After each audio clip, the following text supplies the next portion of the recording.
Good evening, everyone. Welcome to Yada Yahweh Radio. My pleasure to be with you. I know we have a full cast of characters. Kirk, James, Larry, how are you guys? Good evening. Good. Great. Doing terrific.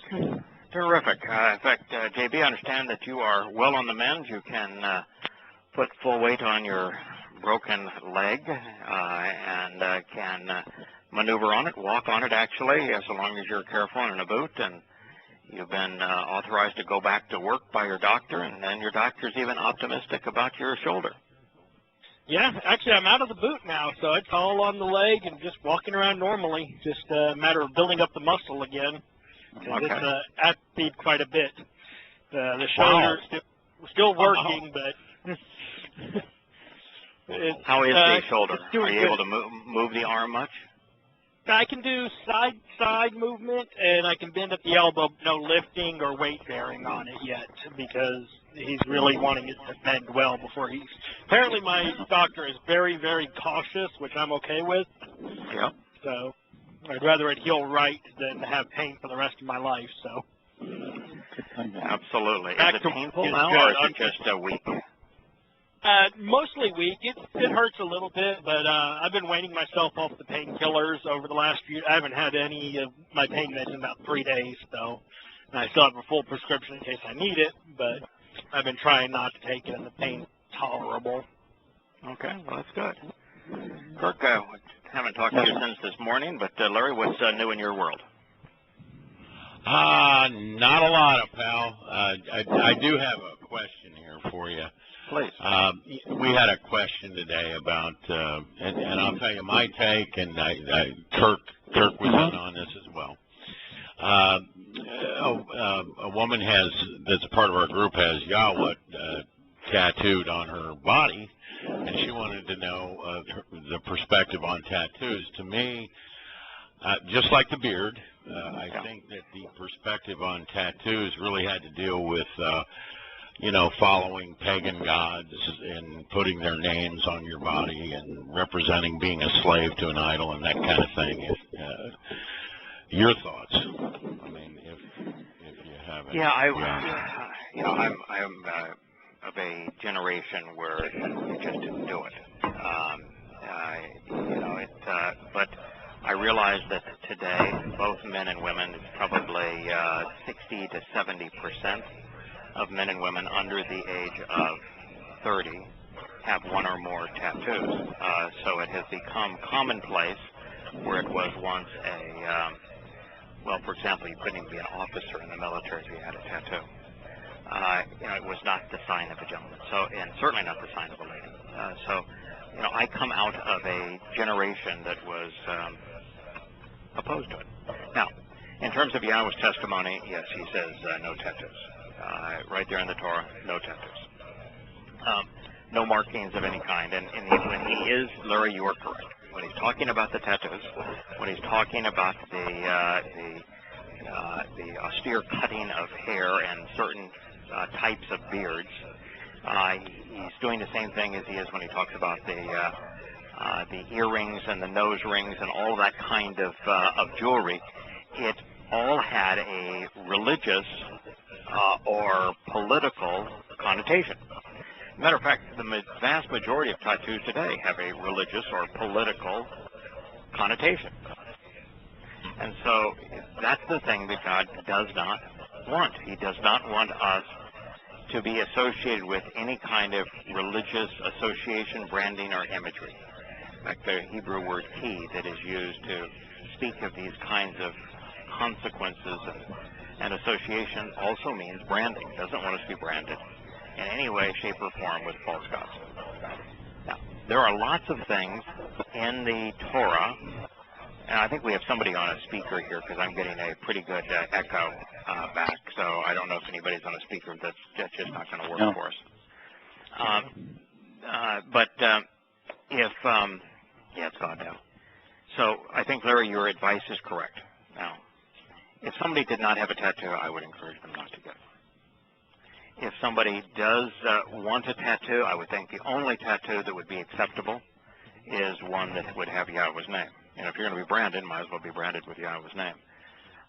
Or something that'd actually be cool is to get Yahowah in the Paleo Hebrew across my hand. Yeah. I don't have a problem with Yahweh's. If you're going to do something, Yahweh's name, I think, is the best way to go. And Larry, I'm way out on the far extreme of viewing most everything Yahweh says in the Torah, prophets, and Psalms as something to understand. You have correctly articulated the proper understanding of the reason for the admonition against tattoos, and therefore I would not be the least bit religious about trying to obey the letter of the law, because that was not the intent.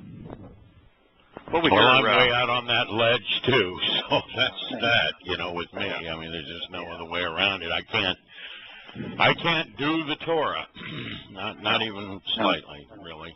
So. Yes, but I can understand it. Yeah. I can absolutely observe it. I can read it, I can recite it, I can observe it, I can make connections throughout it, I can benefit from understanding it, I can act upon it, but I can't obey, and I've never been asked to obey it. No. So we'd be in the same boat. Kirk, what was your response? Well, it's about the same thing. You don't want, if you're going to have a tattoo, you certainly don't want these pagan symbols and the crosses and all the things and the dragons and snakes and things that people put on it. So I would suggest that you don't do something like that. I have kind of a laissez-faire attitude to most of this stuff. It's still volitional, it's your choice. I'm not going to tell you what to do, but Yahweh says it's probably not good advice. There's a danger anytime you are bleeding and poking a pin or a needle or a knife or something in your body. There are some health issues, certainly. But I've got nothing against Yahweh's name being tattooed if you want to, but I'd rather paint on a canvas, just personally. Yeah. Personally, my personal canvas is not attractive enough to decorate. No, it does. They do sag, Well, it lives as long as me. Everything is not in the same place it was when it started, so be careful. Davey, you're younger than the rest of us. What do you think? I actually have an interesting story where there was a guy at work I work with who had, in the Greek, he had Christos Isus tattooed on his hand, or on his arm, actually. Right. And, just bringing up curiosity because I was talking with him, like, I asked him what it was. He explained. I'm like, okay. I'm like, do you know that actually was never used in the original text? And he didn't know that. So we had about a half-hour conversation where I explained to him about the, nomina sacra and the, placeholders. It was one of those things where we talked. He's a youth minister, youth pastor type guy. So I figured it was going to go nowhere and might actually get me in trouble, but he ended up actually doing the little research, came back, and he was like, oh, I read up on that. I was like, oh, this will be interesting. Yeah, that wasn't, because he's like, yeah, I read up on that. You're right, but it doesn't matter. Doesn't matter. Doesn't matter what you call him. It doesn't matter. He knows who we're talking to. How does it not? How does it not matter? That led to a conversation, and we've not talked about So if it doesn't matter, why did you write it?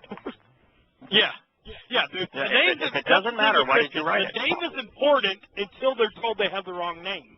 Yeah, and Once by the way, show them that they have the wrong name, the name's no longer important. Do you think he had a Greek name? No. Pal, do you think he had a Greek name? Was he Greek? Pal, did he speak Greek? Did anybody speak Greek to him?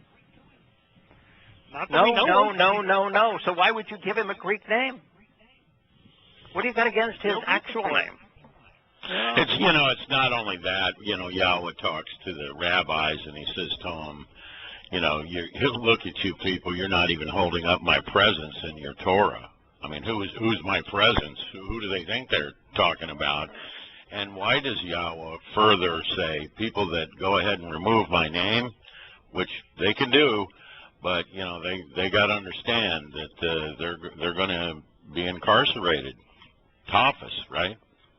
Yeah, this proverb we're looking at here, God's parting comment is that I'm not going to yield. I'm not going to tolerate the presence of any kind of reconciliation on behalf of these individuals who engage in these religious activities. So, and why did I know this is where this was going before I got to it? Yeah, wow, that's where it goes. That is where it leads. Always goes there. It always goes there.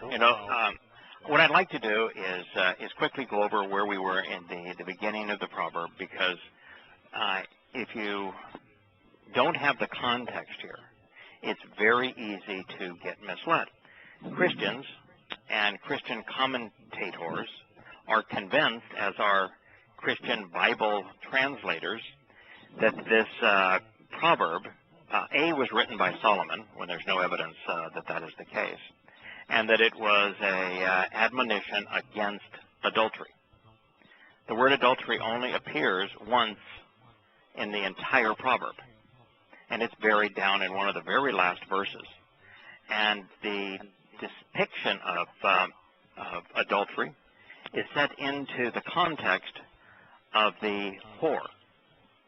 And it is all following a discussion by Yahweh of why he hates the misleading and dishonest, fraudulent speech of the harlot. He's speaking, of course, of the serpent, of Hasatan, of the whore, of Babel, of confusion. And when you think about it, why would Yahweh put a admonition against adultery, against fornication, if you will, if you want to make it a sexual thing? And Solomon's tongue, who had a massive harem. Yeah. Okay, so, that's not credible. Yeah. It's not only that. We know who one of the people this points straight to as we get towards the end of this. But it's also, which is Yahweh's signature, by the way. I mean, there it is, the prophecy right there. But besides the ants being female, which is, there's proof right there again. And the ants having no social structure. Right. No. I love the scientific proofs in Yahweh's word. Yeah, me too. I know, it's astounding. It really, for the agnostics out there, it really sticks it to them. Yeah. And to the religious too, because let's say I'm of the rabbinical bent, and I decide that I'm going to change, pierce my hands and feet to like lions, they maul my hands and feet. Okay. Right. Let's just say I do that. Okay. Then I get into the part where he describes the crucifixion and how it kills. What have I really changed? How stupid am I? Yeah, how stupid am I? Yeah, and why would you pretend that the word of Hashem, the G-D, is inspired and prophetic, and then think you have liberty to change whatever he wrote? That's a good question. Can you imagine the arrogance of making that claim and then changing it? I mean, that's the arrogance of Paul, claiming that he was inspired by a God who he had to correct his entire plan and change his entire plan. It's arrogant beyond people belief. who translated the New Living Translation or any other English I translation. could have done that. They had to correct God because apparently nobody could understand his word from Hebrew. You have to look at it and go, well, this is the New Living. They wrote a novel. It was their own novelized account because obviously they didn't like what he had to say. Now, as it relates to Solomon and this proverb, and Solomon and Proverbs in general, the point that I made to someone probably in the audience here this evening is that, yes, if you go to 100 websites, 90 of them will say Solomon wrote the Proverbs. The reason they say that is because they're about wisdom and that Solomon was considered to be the wisest person who ever lived. Now, I don't consider Solomon the wisest person ever lived.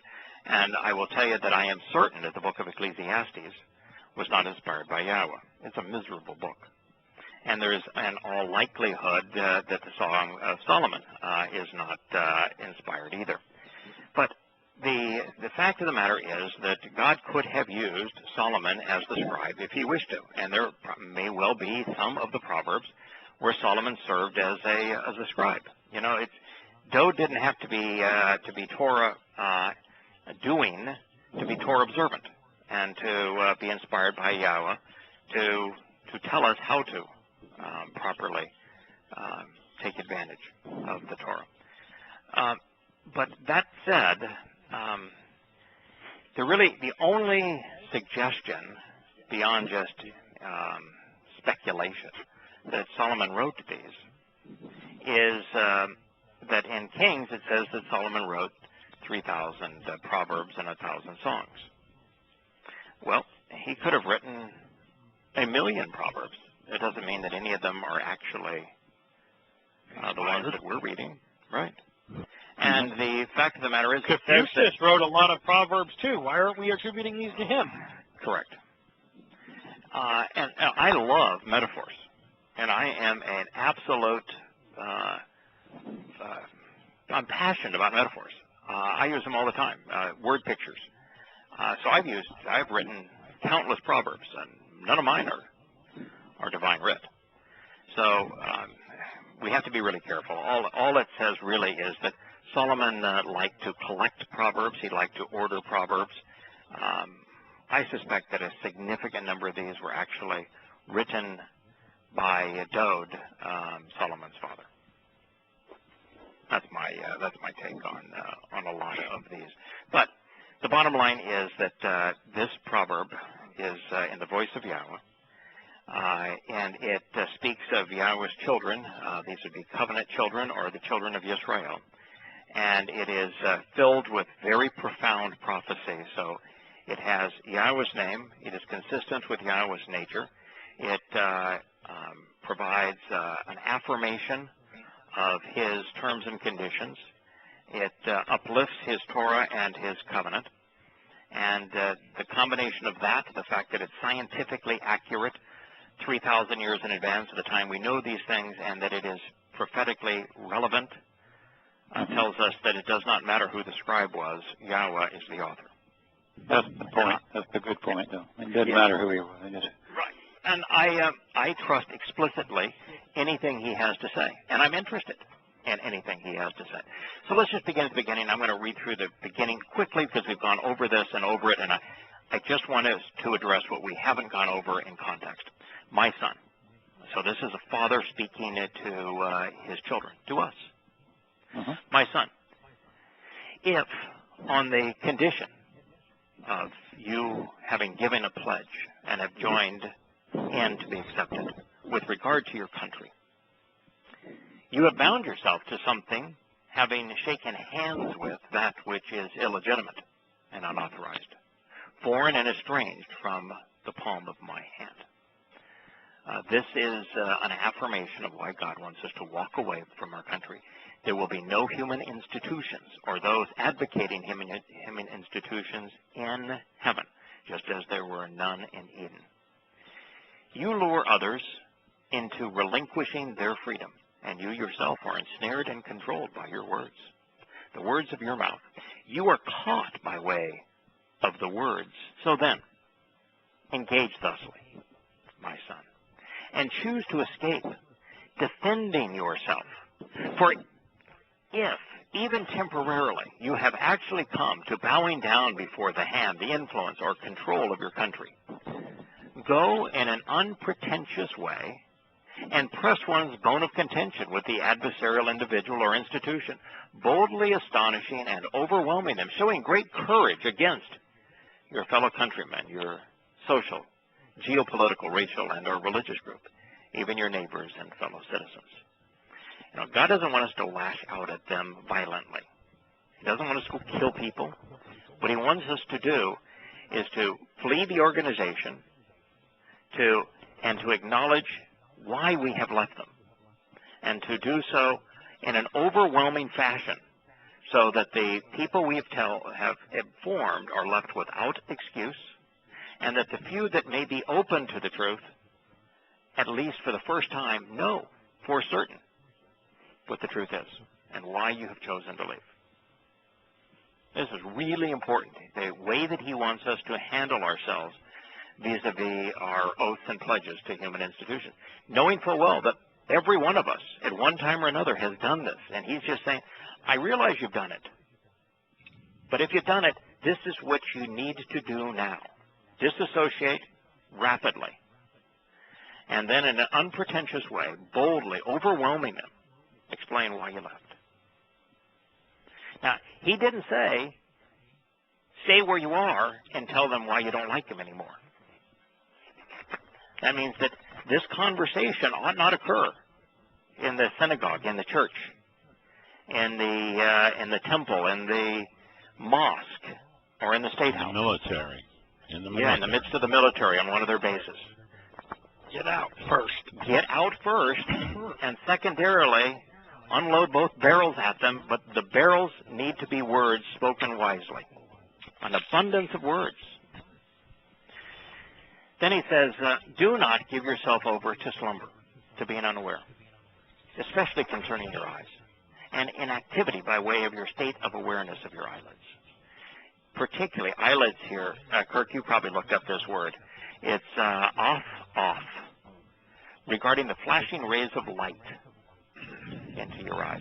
You know anybody that spoke of seeing flashing rays of light? I know two people that claim to have seen flashing rays of light. Do you know who those two individuals are? Paul. And what the occasion was? Paul was one. Road to Damascus, flashing rays of light. And God's going to say a lot about these flashing rays of light. And so you need to be aware of what the flashing rays of light are all about. Who was the other that spoke of seeing flashing rays of light? I'm assuming it's like JB said, it's Brother Muhammad and the... Nope. It's Yosha. Oh, yeah, when you just because he saw himself fall from heaven, of course. Absolutely. It's flashing rays of light. right. Yeah. I mean, if you were smart, you just put what Yosha said and what Paul said together, and you know that Paul saw Satan. Yeah, duh. All right, so, God doesn't really like apathy. You know, we are all accused, maybe not you so much, JB, and Kirk, I think you're gradually coming over to the harsh side, along with myself and Larry. Larry's the only person I've known that makes me look like I'm a pacifist. But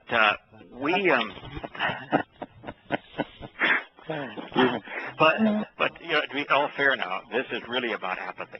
This is about taking a stand, making a difference. Don't be apathetic. Get off your duff. And you know, almost every morning you come to the program and say, you know, I was studying last night and this is what I learned. Mm-hmm. And Larry, there's not a single time we begin this program and something hasn't happened where you haven't engaged in one way or another. Right. And JB, you just told us of an encounter you had. The common trait amongst all of those who are part of Yahweh's family is we're all engaged. We just aren't bumping along. Like God likes passionate, engaged people. Get off your duff, make a difference. I had a wonderful day today. I spent the early morning until the show translating Proverbs 6, and I spent all the time after the show translating Proverbs 6. It was a marvelous way to spend the day. That's what he wants. He likes it when you do that. Okay. Choose to escape, defending yourself like a gazelle.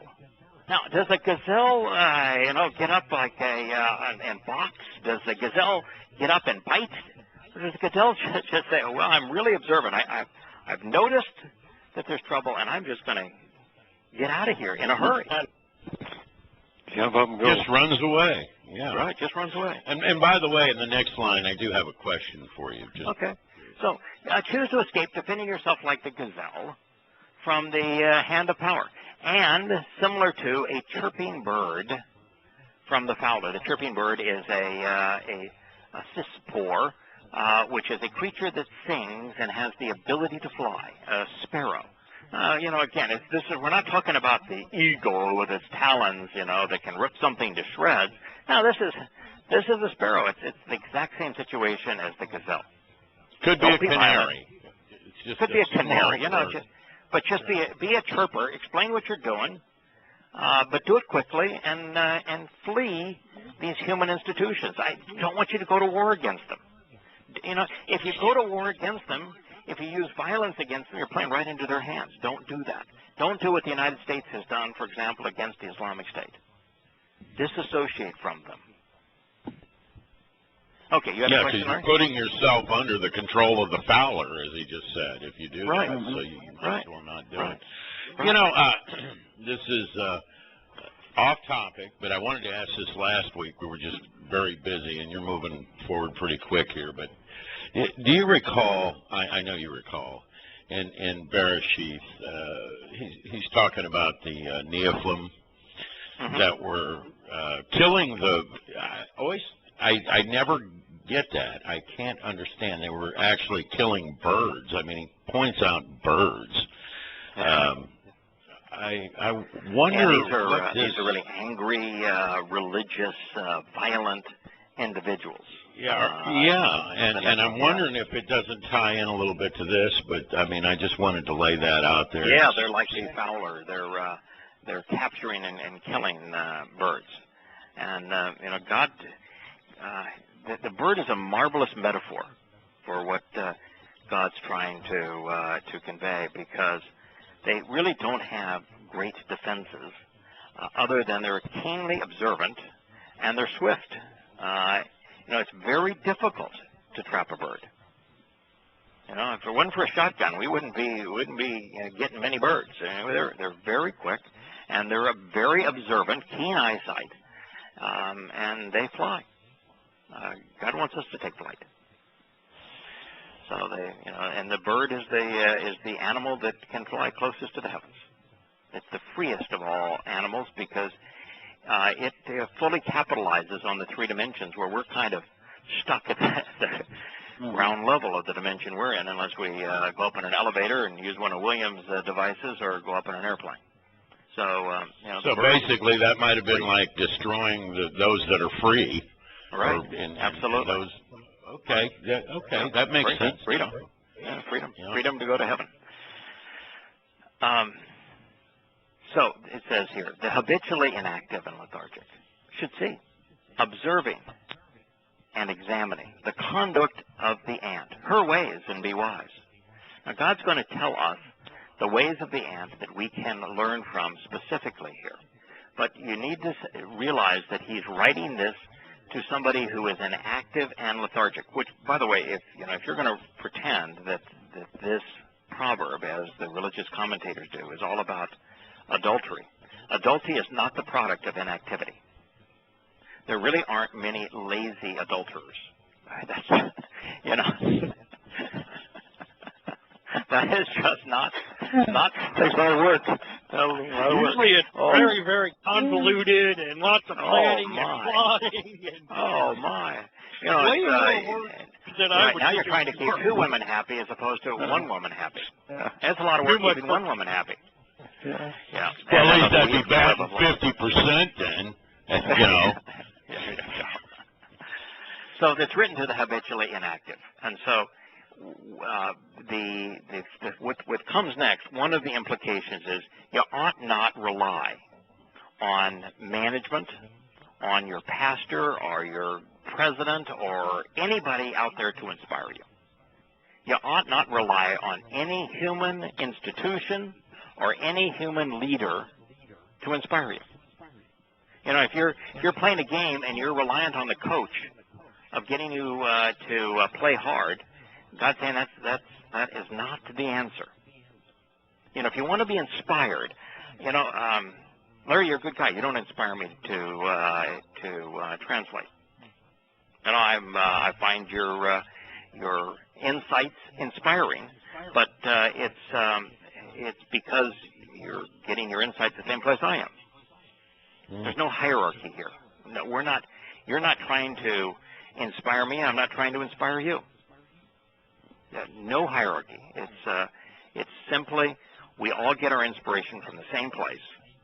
Our motivation comes from the same place, and it all comes from Yahweh and His Torah. So habitually inactive and lethargic ones, you should observe and examine the conduct of the ant, her ways, and be wise. Of course, we know now that the vast preponderance of ants are female, and so it is definitely her ways. Then it says here, beneficially, and from a relationship perspective, Asher. She has no leader or ruler, no commander or officer, no government or imposed authority. This is top national kind of authority. Dictator, governor, chief, prince, royalty, superior individual, magistrate. It's from the verbal root katsha, which means to cut down, to shear off, and to scrape away, determining boundaries and limits. And that's really what kings and leaders do. They fight over establishing borders, and they limit other people's ability to do things, which thereby empowers them to do more than others are able to do. It's And also instructive. I just want to throw this out Yeah. because somebody might be listening that didn't listen last week. It's instructive to know. I mean, because I looked, and typically when Yahweh's talking about an animal or whatever, he does this or he does that. In this case, they're saying she. And it turns out that 99% of all ants are she. In fact, you could almost say 100%. Yeah, because even the males are really not males as we know them.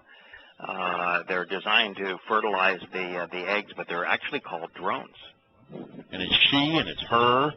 Right. You know, I mean, this is no accident. Right. The drones don't harvest. I mean, there are before. no males that harvest food. There's no males that protect the colony. There's no males that build the colony. There's no males that perform any role other than a few males are drones. And even the males that are drones are surrounded entirely by females. So it is she all the way through. Yep. So there is no leader of an ant colony. This idea of a queen ant, the queen has absolutely no authority. The queen's life is miserable. The queen does nothing but lay eggs. And the queen, in many, if not most ant colonies, there are many, sometimes hundreds, sometimes thousands of queens. So it's just one of the many jobs in an ant colony. So there's also no middle management, no work foreman, no public official, no clerk, no scribe, no overseer, no manager, no civil servant, no military officer, no judge, no clerk, no record keeper. Nor, and he's going all the way through here. I mean, there are three different boom, boom, boom. Nor anyone claiming to be in charge or control.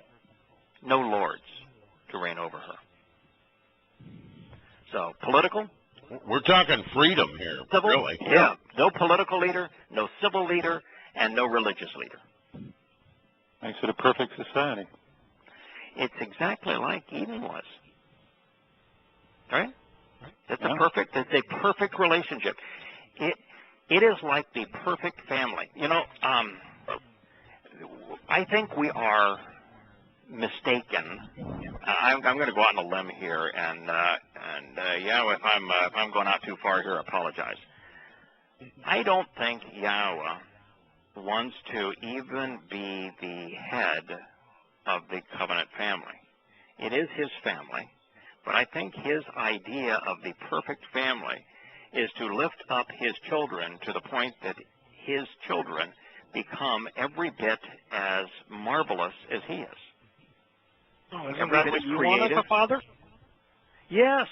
In fact, I would love it if both of my sons were smarter, more influential, wiser, in every way superior to me. I'd love it. That would be the epitome of being a dad, is to witness that occur. And I think you have the more same way. fun, more enjoyment with your children now that you are closer to equals than you did when you were children? Vastly. Vastly. So obviously the same would be true for Yahowah. Absolutely. That's my view. So You I don't even have think, no I don't relate even think with there's them. You can enjoy things with them that you couldn't before. Correct. Now, I recognize in our present state, Yahweh is infinitely superior to me.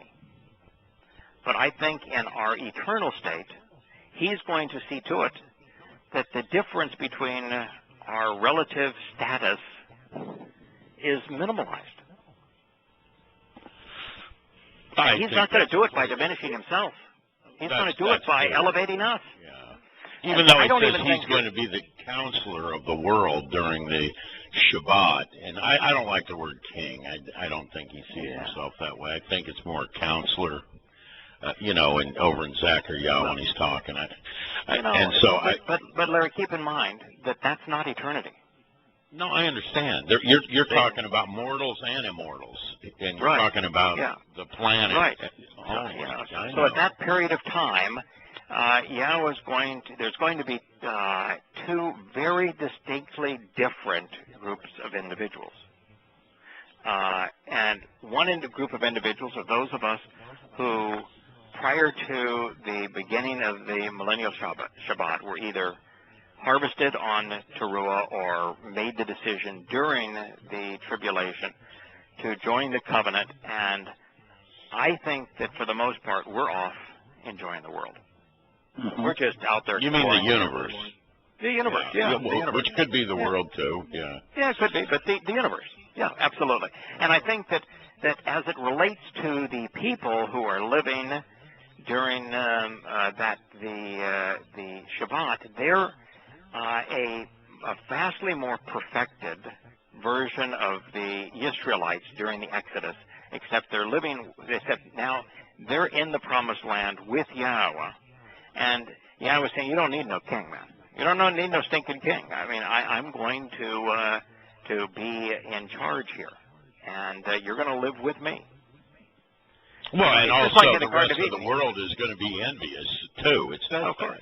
Yeah. And you look at Eden. Yahowah did establish the rules.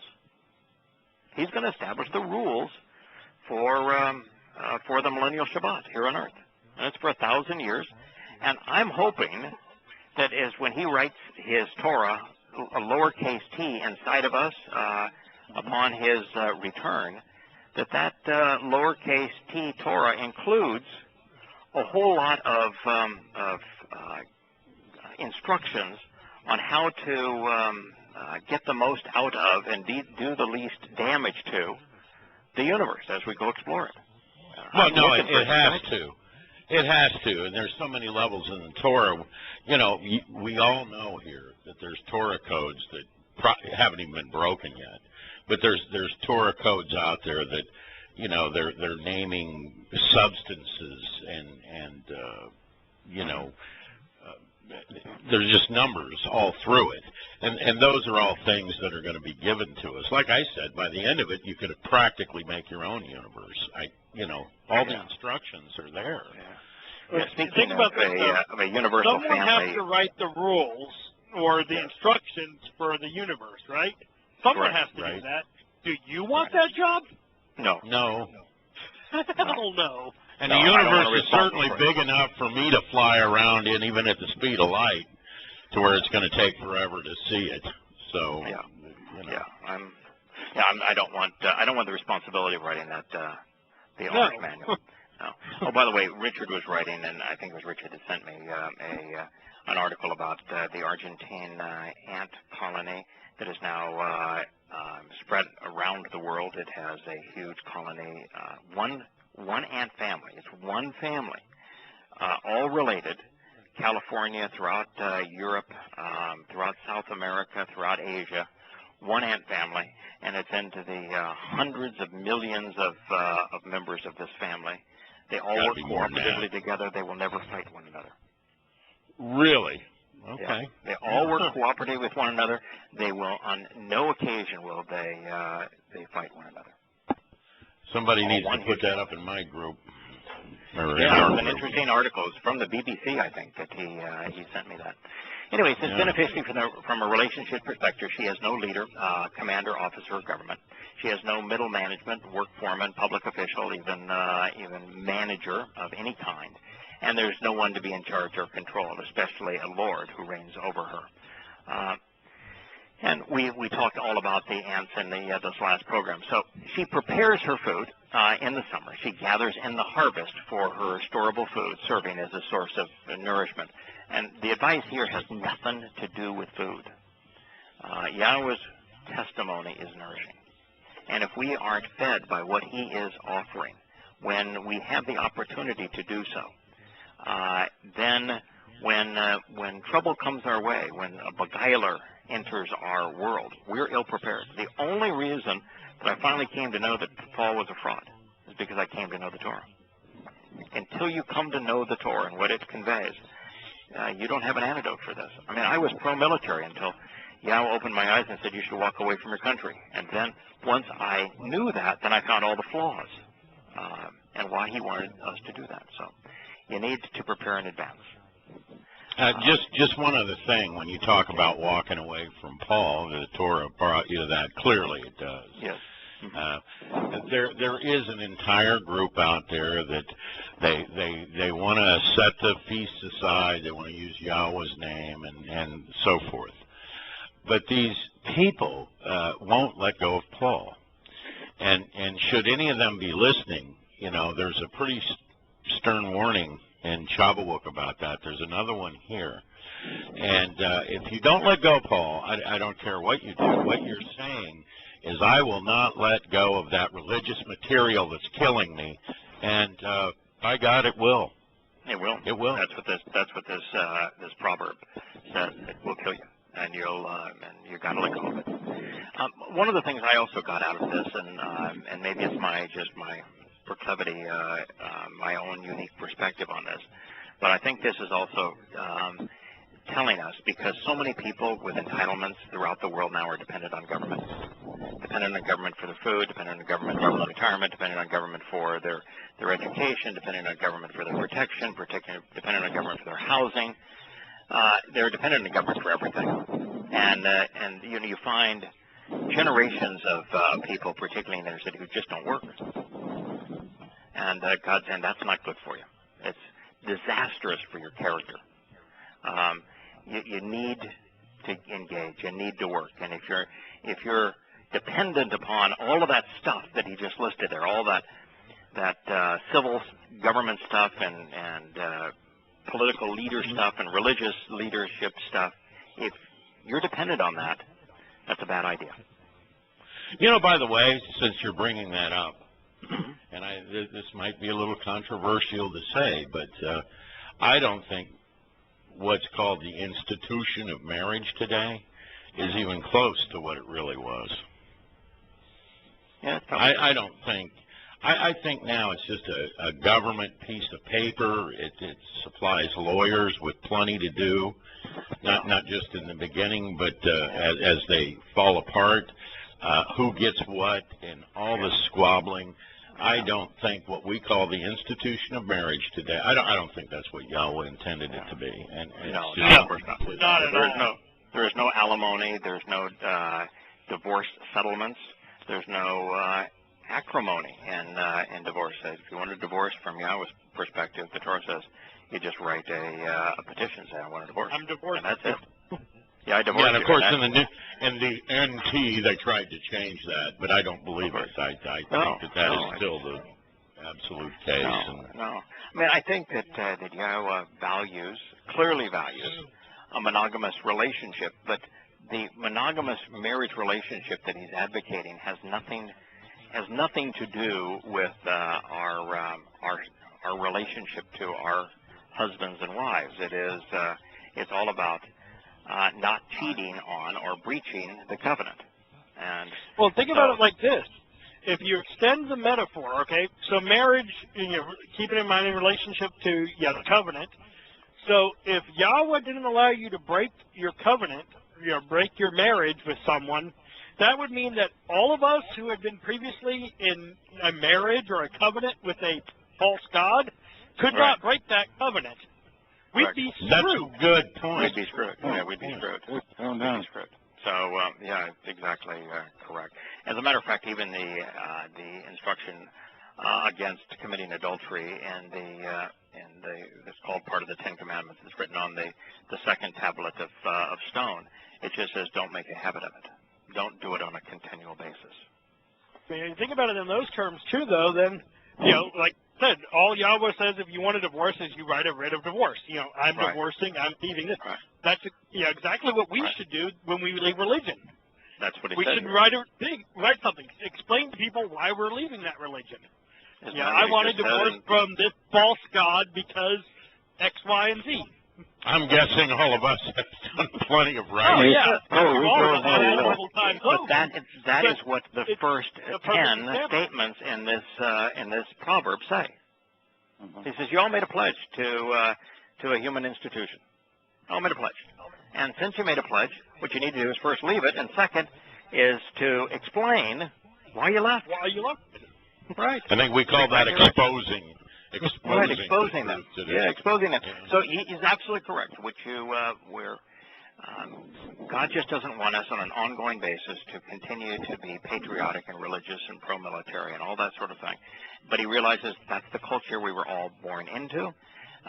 He didn't reject Abraham because he had been political and religious.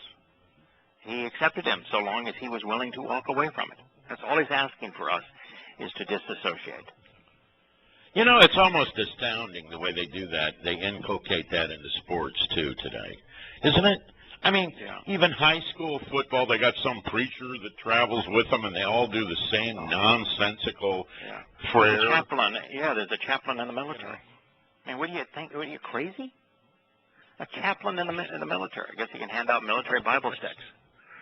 Yeah. You know, a football game, they have a prayer before the football game. They have a prayer after the football game. You know. Well, they have a prayer there at the half times always. They're in their locker rooms and they're all on their knees, and I mean, I guess they're praying to the delusional mind themselves that your will is going to be that I'm the champion. You know, when we all know what Yahweh's will is, it's got nothing to do with football games at all. That is for sure. That is for sure. Yeah. For how long and to what extent? Inactive, apathetic, and lethargic one, will you just lie there and remain inactive? When? And what will it take for you to arise and consistently stand up from your altered state of awareness? Proverbs 6:9 is the byline. Oh, incidentally, right there, he's pointing out they're on their knees. You know that. I mean, that's what he said there. Yeah. Okay. Yeah, because you're not standing up. No, you got to stand up. You're on your knees. You're in submission here. Yeah, this is the byline of Shattering Mess. I mean, what do you need to hear? What do you need to know before you'll finally stand up? You know, are you going to remain there and be apathetic and inactive, comatose?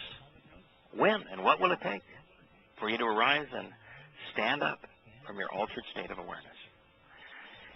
A little activity, a little laziness, a limited amount of folding one's hand together in a lethargic manner to rest.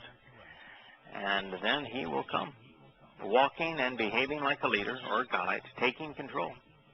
And you're going to lack what's needed.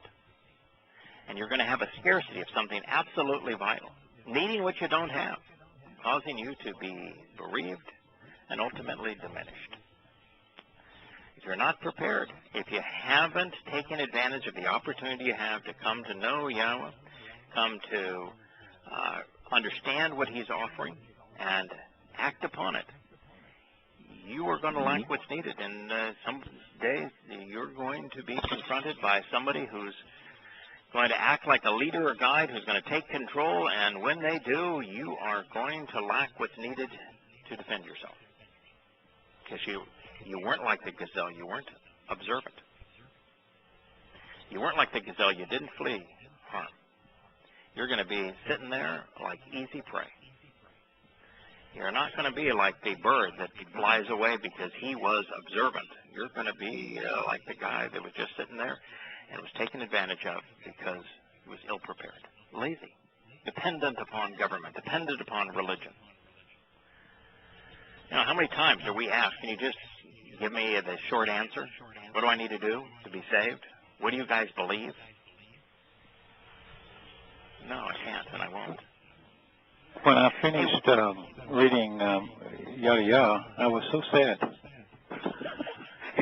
I kept looking for the other 1,000 pages. Of course, I went back and reread it, but I don't want a short answer. Yeah, I like it stuff. Yeah, I don't know anybody that doesn't like this stuff as part of the family. I found when I just recently got back to translating and writing, I really missed it. Yeah, I like it. For a wicked and worthless man, an unjust and false individual, a vain individual, goes about with corrupt and perverse speech. So now we know the real purpose of everything we're reading here. This is God's now laying it right on the line as to what the issues are, what he's talking about, what the purpose of the psalm is. There's going to be a wicked and worthless person, vile, evil, troublesome, abhorrent, detested, valueless, destructive and corrupt, bally, to be lacking without, to be negated and for naught, to be worn out and completely used up person. They're talking about Paul here. and an unjust, false, evil, and vain individual. The ish is Satan. They go about with perverse and corrupt speech. And that's just false. That applies to like every Christian pastor out there. Well, it would apply to every religious cleric out there. Yeah. But he does narrow this down to Paul again, kind of as a major part of this topic, and I have to say, I mean, it didn't surprise me. And it also confirms what we know from Jeremiah, that much of Yisrael went out and just became Christian. That's, or he wouldn't bring it up. Well, their lifeblood is Pauline theology, regardless of whether it's him specifically or what he begat, or what he started. Right. So, I mean, it's, I mean, since he's already, I'm not going to say dead, because one thing about good old Paulos is he's not going to get that luxury. No, with the was. exception of the Roman Catholic Church, which has gone well beyond Paul.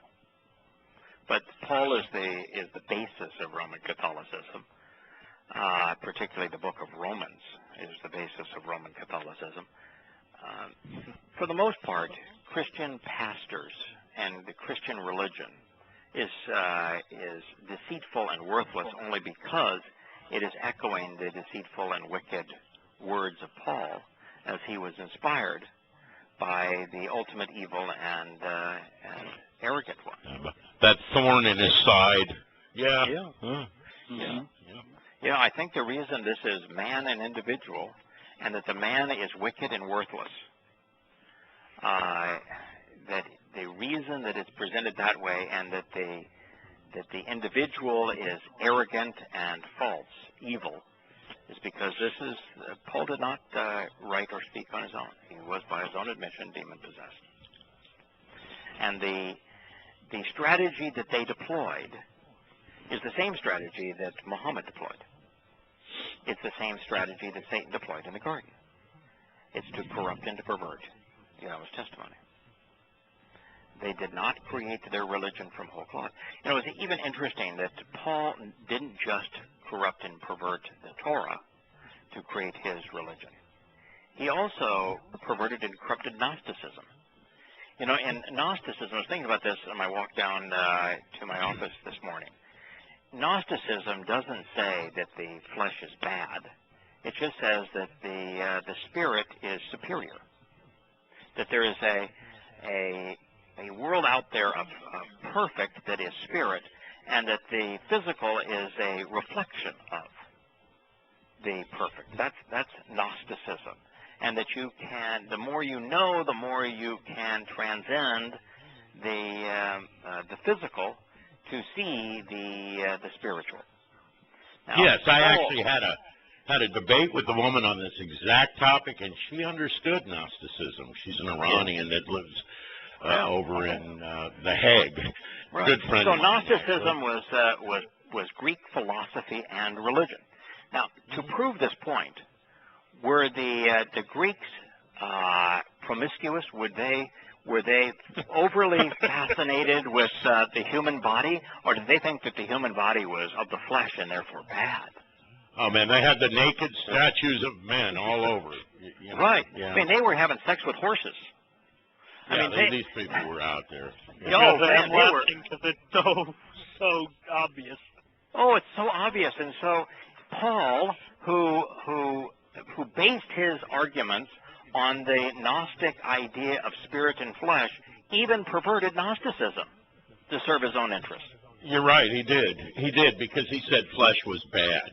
You're right. I mean, he absolutely even perverted that. He just had his own individual little notion of his sophistry. Take a little of this, take a little of that. Remember, the Greeks gave us in art the ideal proportions for everything. The body, I mean, when we divide a body up into 8 heads high and all that sort of thing, is always, that's the perfect proportion. That's actually what the models, the people they choose to make models, they look for that proportion. So they obviously didn't hate the body too much. They certainly idealized it. No, they idealized the body. Yeah, As a matter of fact, the problem that the Greeks had with circumcision is they considered a mutilation of the flesh. And the flesh was good to them, and therefore the circumcision mutilated the flesh, and therefore it was considered bad. So Paul, who makes his argument on a Gnostic fashion, perverted Gnosticism. And perverted, not only that way, he also perverted in terms of Gnosticism is based on the Greek word for knowing. And Paul doesn't present enough evidence to know anything. His whole argument is based upon belief, not knowing. Yeah, that's right. So, but you got a situation. I'm sorry. Go ahead. I was going to say a lot of commentaries write how Paul was adverse to and fighting back against Gnosticism. Well, he was fighting against true Gnosticism because he bastardized Gnosticism. It's the same thing that he was fighting the disciples' accurate depiction of Yosha because he perverted the depiction. So he was completely unoriginal. He didn't have an original thought in his head. All he could do is twist something someone else had come up with. That is correct. Perverted and like corrupt. Satan to me. Yeah, just like Satan. He's identical to Satan in that regard. Well, my question to the Gnostic was if I take a 357 Magnum and I shoot a spiritual body, I said, a physical body is carbon-based, but a spiritual body, and I didn't come to know this until I came to know Yahweh, by the way. I didn't even know what spiritual body was. I mean, I really didn't know. We got this fantasy that we're shown. They're ghost-like things and all this stuff, but I didn't know it was an energy-based life form. Now, of course, it seems stupid not knowing that, but I really didn't know what a spiritual being was, specifically being an energy-based life form. But I said, but if I shoot this spiritual person, I promise you they will die. I can't do anything to a spiritual being. Of course not. I said, so why is a carbon-based life form running around pretending to be an energy life force? And you know what? She goes, I'm going to start reading your notes. Nefesh, which is our soul. Yeah. You know how much mass the soul has? None. You know how much volume the soul occupies? Probably none. None. A soul has absolutely no measurable physical component to it. And yet when the soul is gone, we are dead. Yeah, they made up a fantasy some years ago that upon death, the body loses 6 ounces, which is, No, that's not true. That's nonsense, It loses nothing. Yeah, I hear what you're saying. Water. We don't have a clue scientifically what a soul is, what consciousness is, why animals have consciousness, which is consciousness is the ability to observe and respond to that which we see, what we hear. So it's the ability to observe, whether that observation is by sight or sound or feeling or smell. But to observe and to respond is what consciousness is. Only animals have consciousness, and Yahweh uses the term nefesh or soul to depict it. And it has no substance, and yet it's the most valuable commodity in the universe. That's a way to look at it. Wow, yeah, that's pretty profound. Most valuable commodity, as far as I'm concerned. Oh, yeah. I'm going to tell you, there is nothing more valuable to me than my soul, the souls that I love, and the souls of those who want to know Yahweh. Yeah. There's nothing. There is no treasure. There is no anything that surpasses the value of souls. If you were to really consider it bluntly, the Torah is mining directions for extracting souls. Mm-hmm. It's directions on how to properly care for a soul. Mining, yeah, that's right. It's the Torah and care the for map a soul, to reality. One, right? The whole process from how to extract one to how to process that soul in such a way that it turns into the most valuable jewel in the universe. That's what the Torah is all about. That was my wife's first she used to say quite a lot when we first started this journey. It was, why are you doing this? Because my soul is the most important thing I have. Right. And the so, second most important thing that she has is your soul. Yeah. And that's it. Yeah. Bottom line is her soul. Those of our friends and loved ones. Yeah. Right. Yes. Her soul has to be the most important thing to her. Mm-hmm. Well, again, and he says inverts reality here, right? Mm-hmm. I mean, this guy inverts reality with his confusing false perceptions and so forth. That is the reality. And that's what everybody, everybody's reality is based on things that they own. Yeah. God's going to say that in this proverb. And he's going to talk a lot about souls in this proverb. He says a sinister winking of the eyes, a subtle shuffling of the feet, all while casting aspersions with his fingers. And this is the politician, the preacher, societal leaders. This is who they are. They're complete frauds. And you can see it in their faces. You can see it in the way they point their fingers, the way they're shuffling side to side. Never want to take a stand. I'll take a stand. I'm going to take a stand on one place. I'm going to stand on the Torah, but I'll take a stand. No, I know you will. How did Jerry Falwell feel about that stand? Not very happy with it. Our friendship waned. But one of the people that I loved more dearly than anyone else was the guy that I co-authored some books with. I took a stand, and he didn't much like it. And we don't communicate anymore. I sat by that. Pardon, JB? I said you said it waned. I said I bet it waned quickly. It did. The same thing with Ken.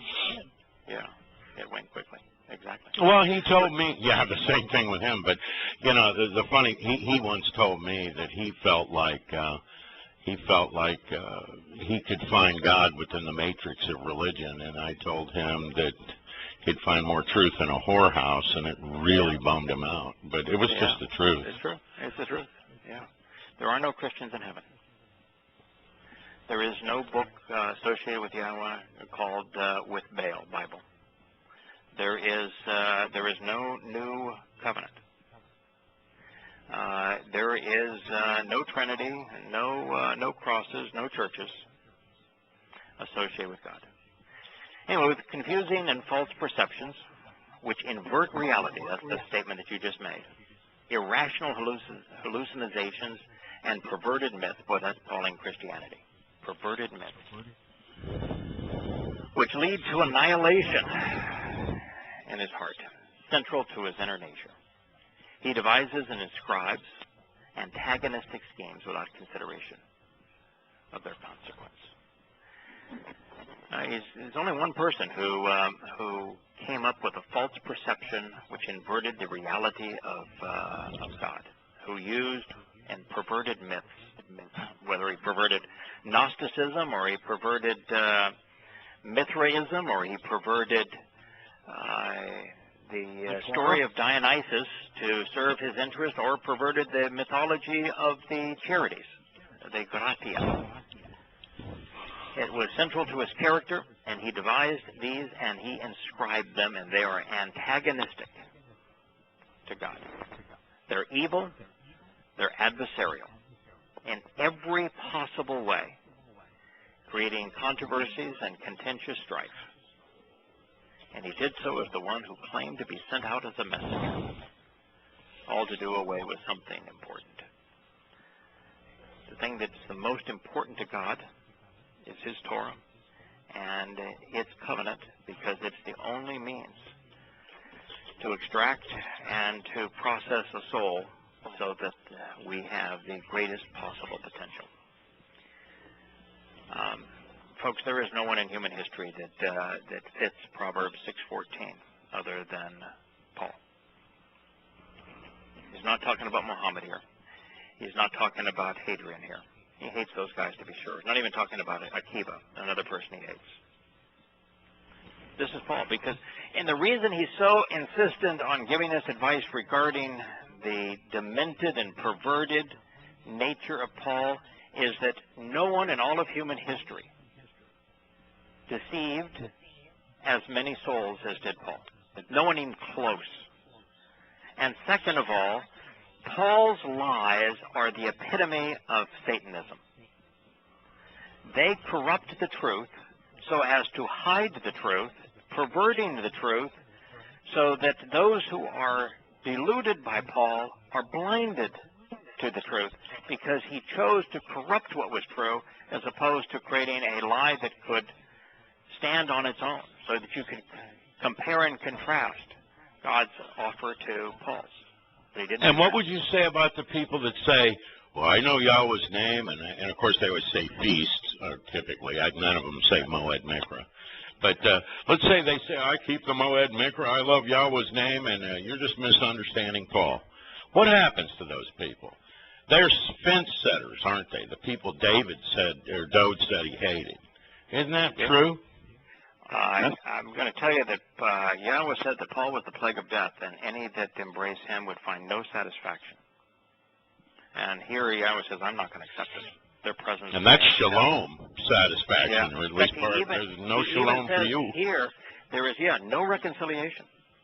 There is no appeasement. There is nothing you can do that's going to get me to overlook this.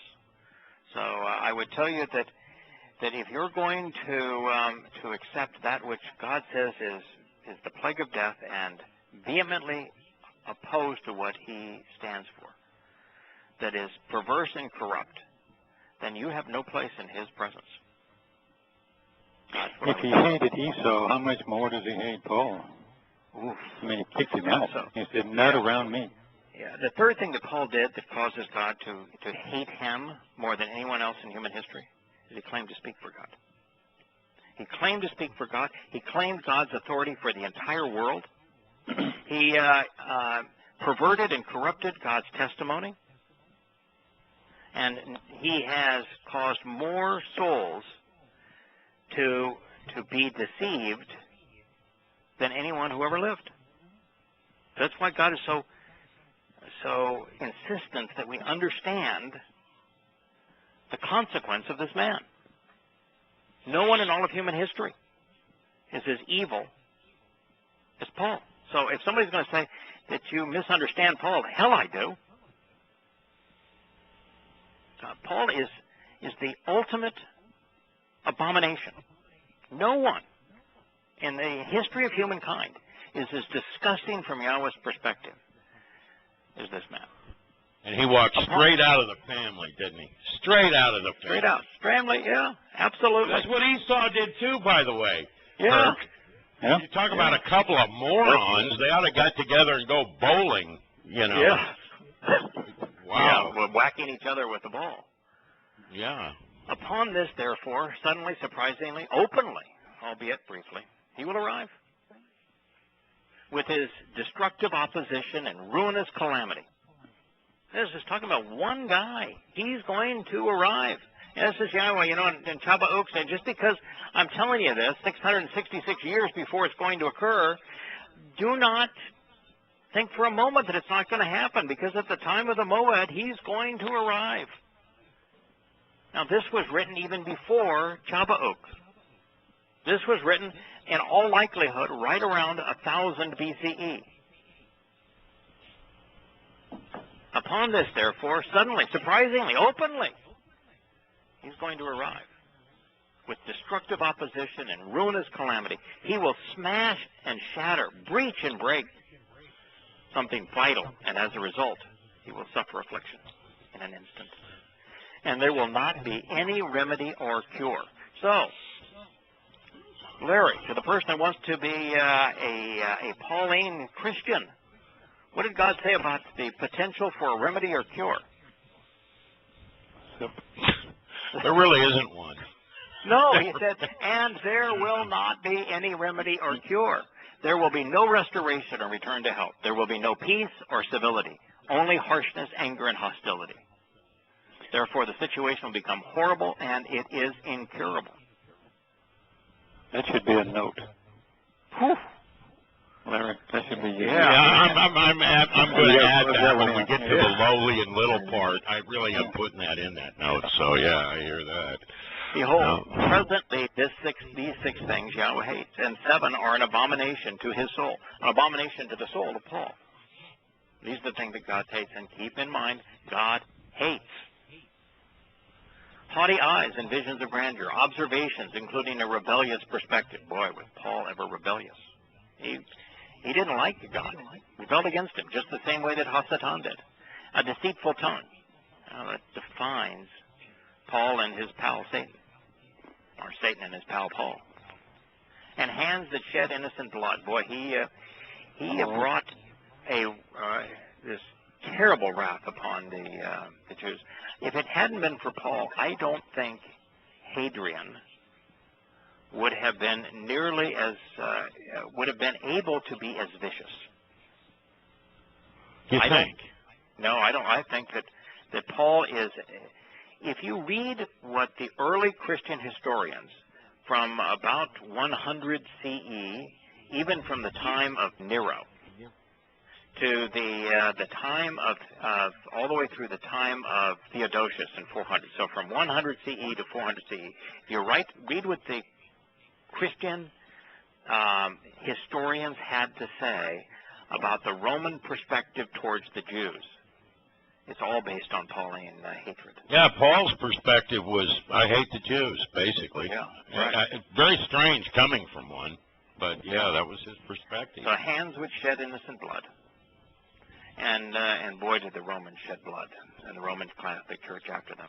A heart which deceives and devises and writes.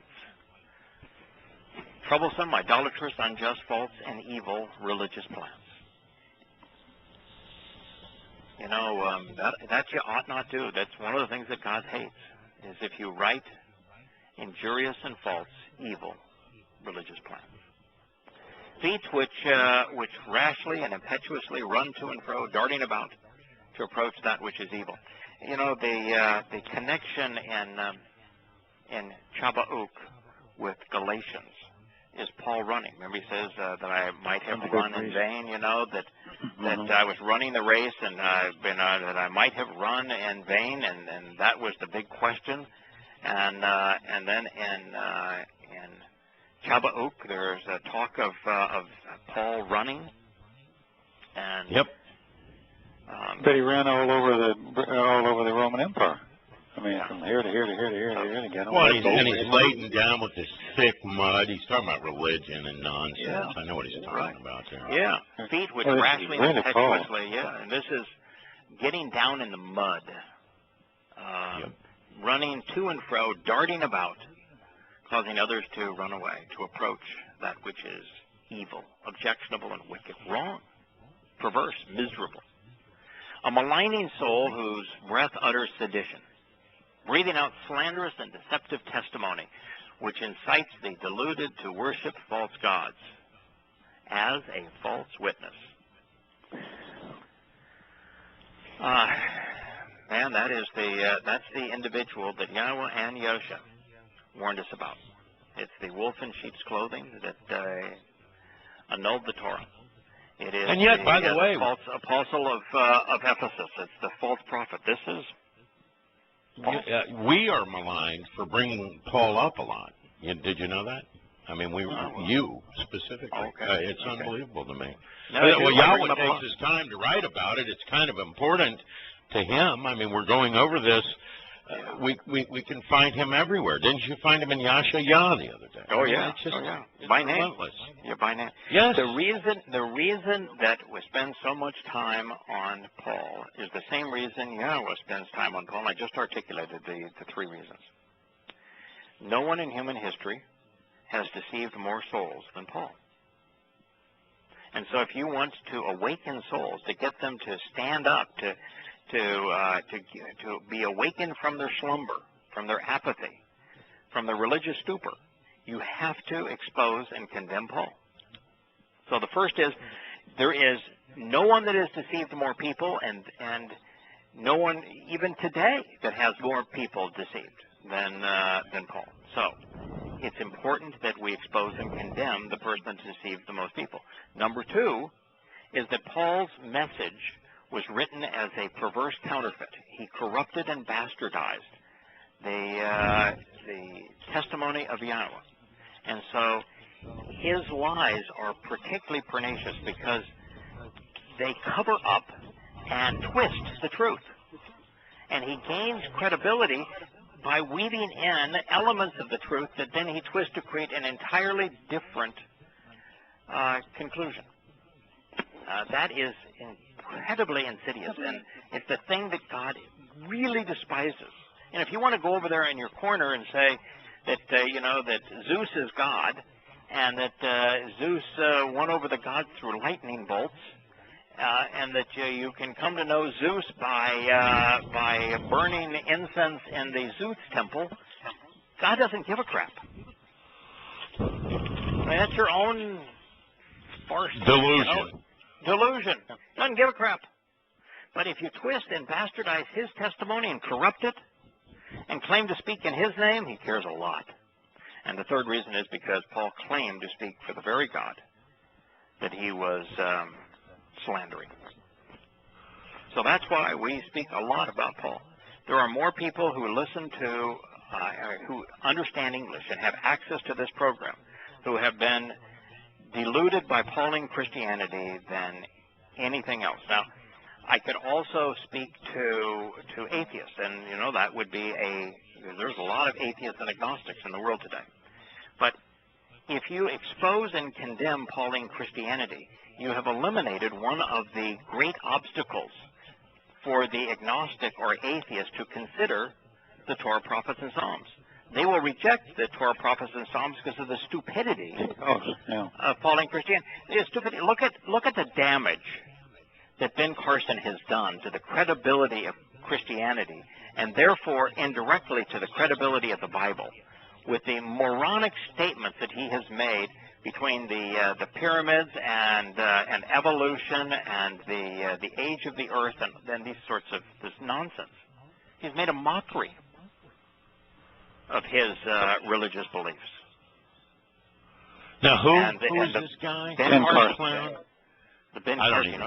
Republican. Ben Carson is the leading Republican candidate for President of the United States. Yeah, I'm not even listening to those guys. I don't even care what these idiots. He said that the pyramids, he knows from the story of Joseph, the pyramids were built to store grain. Because that's what the Bible says. To store grain, the pyramids? Yeah. What an idiot. What, in the little hallways here and there? How And the Great Pyramid is the size of the Ark of the Covenant, basically. I mean, it's like the size of it holds nothing. Oh, yeah, I know. He says that evolution is a complete myth, and that the Earth is 6,000 years old, and I mean, it goes on and on. I mean, it's just utter and complete. He's up there to make Yahweh's words look like a mockery. He's just a horse's ass. Yes, yeah. And so one of the reasons that by debunking Pauline Christianity and religion in general, and to differentiate the actual God of the Torah from the religious deity that is known in society, you make the testimony of Yahweh more appealing to, more interesting to the agnostic and atheist. So that's another reason that we focus on condemning Pauline Christianity. Well, I told you that's how my dad died. I mean, that's why he's dead today. It's just, it was Christianity did that for him, killed him. He had no interest. Because he, like most people, can't separate religious mockery and the nonsense that's copy edited in and out of their Bible book. He couldn't separate Yahweh from religion, which is something we're all capable of doing. And I mean, and Yahweh, how can anybody attach Yahweh to religion when he says he hates it all through his words? That was one of the things that got me when I was a Christian. Babel, it is with Baal. Yeah. With Satan. With confusion. And then this is the thing that he says in Abomination of Soul, and then one who claims to be sent out as a messenger to do away with something important, creating controversy and contentious strife between brothers. That's what Paul claimed. He's the only one in human history that has claimed to be an apostle of God, his official messenger to the world, who claimed to do away with something important, the Torah and its covenant. Well, and created contention between brothers. Right. So this would have been in Yisrael, where he's creating contention. You betcha. It has to be. It has to be somebody who created contention about the only people that God cares about, which is Yisrael. My son, this is the antidote. My son, closely observe, attentively focus upon the directions and terms and conditions of the binding contract, the prescriptions and conditions of the covenant, the instructions of the father to his children regarding the family of your father. And do not actually forego or reject the Torah, which is the teaching and guidance of your mother. So now God has told us what are the two things that this person sought to do away with. The terms and conditions of the covenant and the Torah in which they are found. Yeah, the terms and conditions became, just say you believe. Right. And the Torah became pornography, became a means to enslavement, impotent. You know, I actually had a guy when I showed him that thing. I mean, I don't mean to interject here. I've been accused of talking about what happened to me on FB, but I actually showed a guy where he's calling it pornos, and he goes, well, that just means something bad. So I don't care if it meant just something bad. You know, I mean, that's what Paul's calling the Torah, dummy. Yeah. Okay. At that point, he's coining the term the Old Testament, and he says the Old Testament is pornos. Yep, that's right. Yeah, corrupt, evil, bad. Yeah, the English word based on pornos is porn, pornography. That's what. Yeah, okay. So you could say, well, he just called Yahweh's original testimony bad.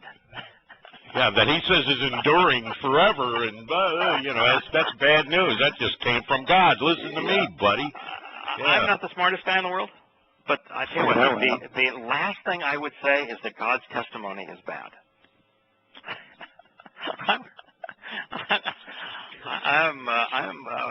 My view is the opposite of that. Choose to fasten, this would be the terms and conditions of the covenant and the Torah teaching. Choose to fasten them to your heart, to your inner nature. We talked about this on Shattering This. That means that we can choose now to make them part of the fabric of our lives. Good thing to do. Electing of your own free will to press them as an adornment upon your neck. The neck is where words will flow out, whether they be truthful or lies, depending on how you are guided. With nourishment, either good or bad, depending on the instructions that you have guiding what you put down your throat. In your walking, she will. This is she now. Mitzvah, the terms and conditions of the covenant itself, are feminine. Torah is a feminine noun. The set-apart spirit, our spiritual mother, is feminine. So you can choose any one or all of those three to attribute the pronoun she here to. Now, Torah was the last one mentioned, but it's Torah of your mother. So she is our spiritual mother, and Torah, but I think it's all three of those. So in your walking, she will continually lead and guide you, accompanying you when you rest. She will watch over you. And when you awake, she will communicate with you, enabling you to seriously consider the situation and the instructions. And that's really what she does. And we've said this so many times, but I just want to make certain that everybody understands it. If you were just sitting there like a bump on a log saying that I was inspired by the Spirit, you are a nincompoop. That's not what she does. If you're reading, if you're observing the Torah, and it's the terms and conditions of the covenant, she will communicate with you, enabling you to seriously consider the situation and the instructions. Which is what people don't do. That's correct. I mean, you know, the very people that are saying they were led by the Spirit to run to church and get on their knees and roll around in the aisle or whatever, I mean, they've not seriously considered anything. They don't have a cud. Or by saying that Daniel, maybe this is more realistic, Daniel was practicing religious veneration 3 times a day. Oh, sure. The same Yahweh that is not showy in any way has to go to the top of the building and open up the curtains so everybody can watch you. Sure. Yeah, sure, that's what he was doing. Daniel's example was only shown at one point when it was ordered that he bow down to the king. To So show he his did the loyalty opposite. to the king, and he says, "Well, I'm just going to show you. I'm going to do the opposite." Yeah, I know. An Wasn't act he of following civil disobedience is what we He was were following this watching. example. He fled the king and did exactly the opposite. He made a public declaration as to why he wasn't doing it. Right. Yeah. Right. That's hardly religious veneration, by the way. Social disobedience. Yeah, and that's exactly what we're talking about here, isn't it? I mean, that's what we're talking about, the ability to look to see what happened and discern it and understand it based on the situation. And there it is. Correct. No clearer picture than that. Yeah. Now, speaking of a clear picture, the mitzvah is being presented here as a lamp, and the Torah is being presented as light. And light is the big picture. That's all light. And a lamp is a small individual source of light.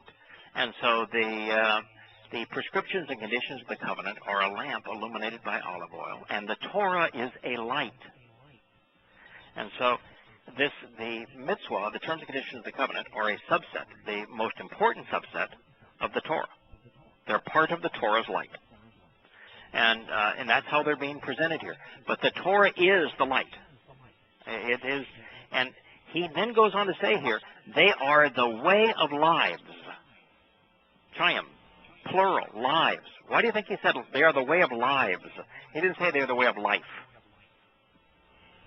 Of lives. Because people's souls are dependent on it. What we were talking about earlier. Yeah. They're nephesh. I mean, yeah, there's thousands of those, by the way, that take advantage. We have, those of us who have accepted the terms and conditions of the covenant based upon the light of the Torah, have two lives. We have this mortal life. And the Torah is a light and a lamp for us as part of our mortal existence.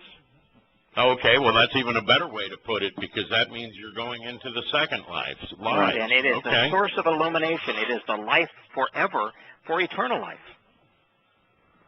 You know, and our mortal existence here and our eternal life, they are extraordinarily different. Oh, yeah. And so that's the reason he uses lives, plural. Prosperous, I think it covers both sides of that. Yeah, for both because sides. You got rational discourse about being right. So these are the people that are, upright. The source of enlightenment for all of us is Yahweh's Torah. The lamp that we follow, that guides our way to the covenant, is the prescriptions of the covenant, the terms and conditions of the covenant. And so he says, and it's also, the Torah is also for rational discourse about being right. I just love that. In this, if we're going to be accused of something, I mean, the thing I would like to be most accused of is being so fanatical about how much more important it is to be right than good. And how it didn't say about being nice. It didn't say that there. About being right. Being right. And second is that you have to, by design, think your way to God. And you do it by being reasonable and rational, by being logical. It's not by faith, it's not by belief, it's not by feeling. The process of coming to know God, of being enlightened by Him, of being, of enjoying lives, plural, is rational discourse. The covenant is rational discourse. It prompts rational discourse. You have to think your way to God. That's the translation I got, and I was so curious how they managed to get chastisement and reproofs out of it in English Bibles. What? So you looked this up, and did you find that? I mean, here's the terms that I use. You faith and argue. Yeah. But being right, for King accurate James goes instruction or correct teaching, for a disciplined life. self-control and good judgment. That's what Musar means. And then rational discourse is tokak, proper argument and logical debate. From yakak, to reason, to prove, and to decide, to judge, and to correct, to be rational. Mm-hmm. You found the same meanings that I did? Yeah, absolutely, yeah. Well, if that translation is correct, then religious belief is absolutely wrong. Correct. And that the single most important thing you can do with the Torah is to engage in rational discourse. Yeah, he expects it. I mean, if we were looking for a proof, I hate to sound like a religious person, but proof text. Looking for a thing where we talk and where you talk. Proof text is not a religious concept. A proof no, well, text you know what I mean. Is a debate concept. I don't like the verbiage. Rewrite the sentence. Yeah. But whereas proof that this is what he's talking about, that he expects this kind of interchange between you and he and I and he and Abraham and he. This is exactly what he's saying. He's always consistent, and you should find this everywhere you go. You know, what did you call that? Proof text? A proof text. Yeah, Christians always say this is my proof text to mean, this is my proof of what I got this to prove what I'm saying. Yeah, where they pull a single verse out of context to prove their point. It just has a religious connotation, so I'm sorry I said it. Yeah, I never used it as a religious concept as a Christian. I use proof text as a debate concept. The proof, the text that proves the point is this has many places that prove the text, but that prove that Yahweh inspired this. But here God is saying that if you want to be enlightened by His Torah, the way to do so is through viewing it as rational discourse about being right, about being accurate, about being correct regarding the teaching. And by being right, I've never suggested, I don't think anyone's ever thought that I'm suggesting that my interpretations are right. I want to be right about the teaching. I want to be correct about what Yah was saying, and that's what right means. Yeah. I'm right not because I do things right, but because I am declared right by Yah. Yeah, correct. And you're declared right about Yahweh because you have judged correctly what He has said, rationally considered it, and have correctly responded to it. Yeah, by the way, when we're going on with Paul here, which is what we're getting right into, and he leaves no wiggle room because we get to he that's lowly and little again, which is just astounding. He also serves as the prototype for the man in opposition to the Torah. Yeah, the Torah. Yeah. By the way, how can the Torah not save if Yahweh here says that the Torah is a light, that the Torah and the conditions of the covenant are the way of lives? And didn't Yahusha say, I'm the truth and the light? How can the Torah be wrong if Yahweh says that it's about being right? Well, it can't be. It can't be. You can't, and you can't claim to speak for the God that made this statement and contradict Him. Yeah, I'm amazed by people that, I didn't go the route you went, Yada, or the route that Kirk went. I was not ever very attached to religion. I thought there were some nice, kind of neat people in there, the ones I got to know, and then I got to thinking, well, they're all the same, and then I got to thinking this makes no sense at all. But how can people dedicate, and I knew people that dedicated 30, 40 years of their life, and then you show them this. This is very rational. What you're doing, is following exactly the advice, giving rational advice, and you're asking a rational question here. And yet they would still, after claiming 40 years of their life, quote, dedicated to God, service or whatever, just walk away from that. It would mean nothing to them. And I know it means nothing to them because I've put it in front of hundreds of them. You've had emails with thousands of them. I know. Yeah. And it Now, means the thing nothing. that's interesting here is that this is one of the things that William was questioning as to what in the world we were talking about this evil woman at this point, because now, from this point on, this thing focuses on this whore, Religion. on this harlot. Yeah, religion. Yeah. And, Now God just says that the Torah and its covenant are the light for rational discourse about being right, and for the purpose of you closely examining and carefully considering so as to protect you from the woman who is evil, repulsive, and offensive, severing the relationship from the smooth and seductive tongue of the treacherous whore. So, who do you think God's talking about this at this point, and why did he say that the Torah and its covenant are the lamp, the light, and the means of rational discourse for you to be observant of, and therefore wary and protect yourself from this repulsive, disgusting, seductive woman in her speech? Who is well, this that's for? Babylon. That's right back to all the Babylonian roots, the whore of Babylon. That's who this whore is. Yeah. This is Let me ask the you a question. whore that's the priestess of the pagan temple that Gomer that Moshe was asked to marry. The temple prostitute. This is the whore of religion, right? Yeah, sure is. Go ahead, Kurt. No, I was confused when I first started translating this part where it says nekri instead of zene, which is the whore. You know, the second one, Z-N-H, is the whore, but I can see as I'm looking at your translation, if I paid attention to what you said, Yeah. I would call it. So it's an adulteress. It's an adulteress as opposed to the whore. Well, you know, it's that nekre means disloyal harlot who seeks to break a marriage vow, and so you know, it's I wrote the first time adulteress in there, and now whore is a better term. It is, because it's the whore of Babylon. So I mean, Right. Yeah, I hear you. Yeah.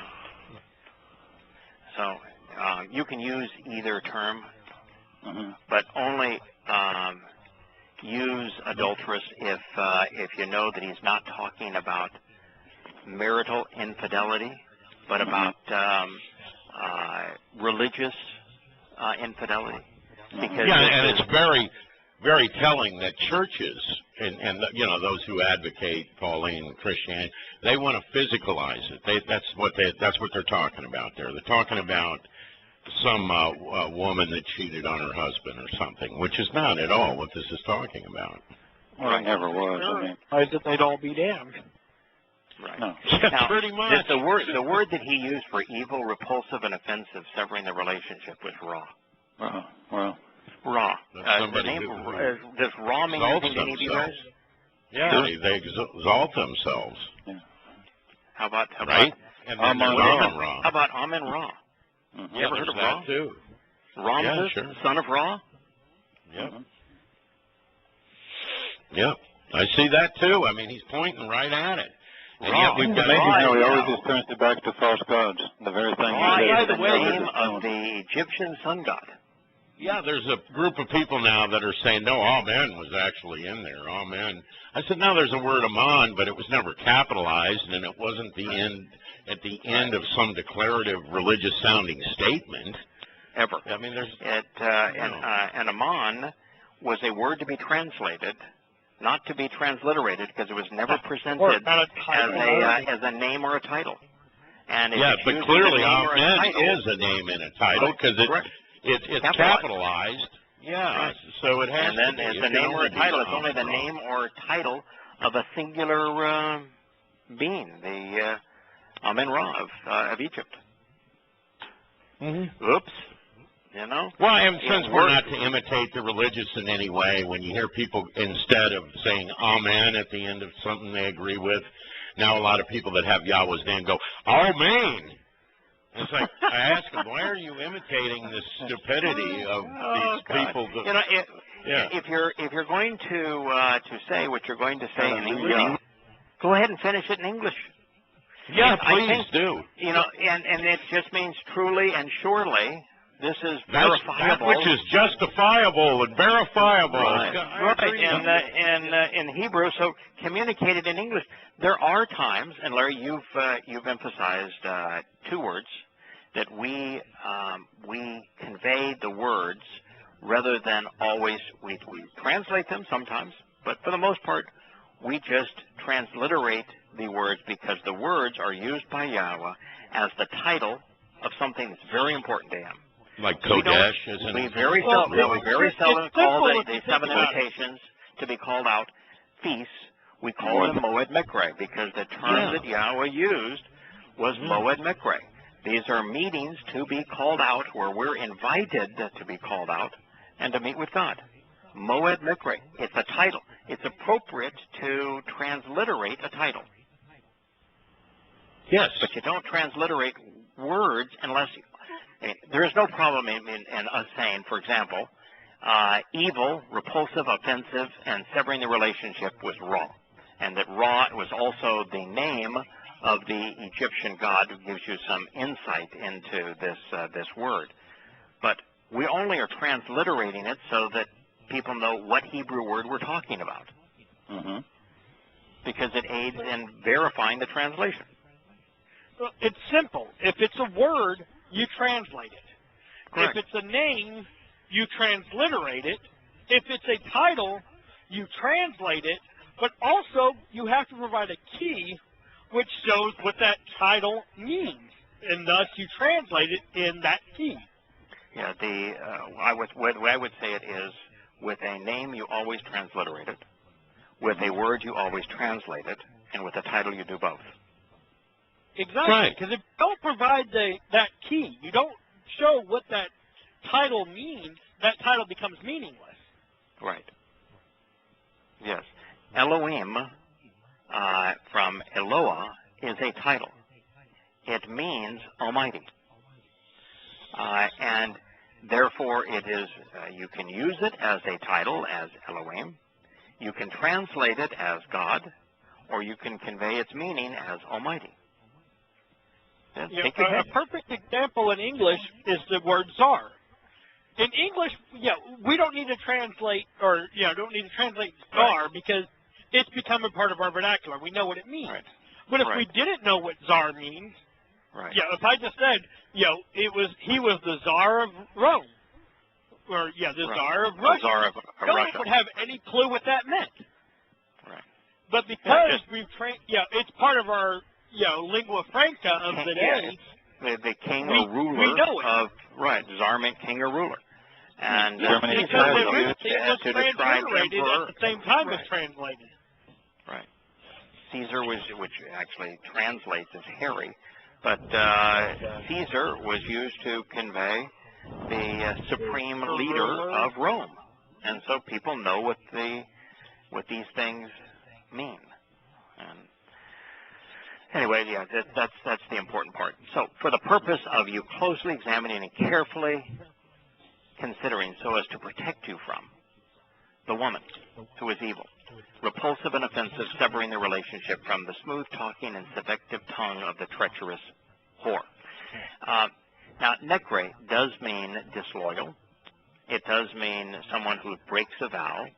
It's someone who's alien and foreign, unfaithful, traitorous, unfamiliar, does not belong, and becomes unknown.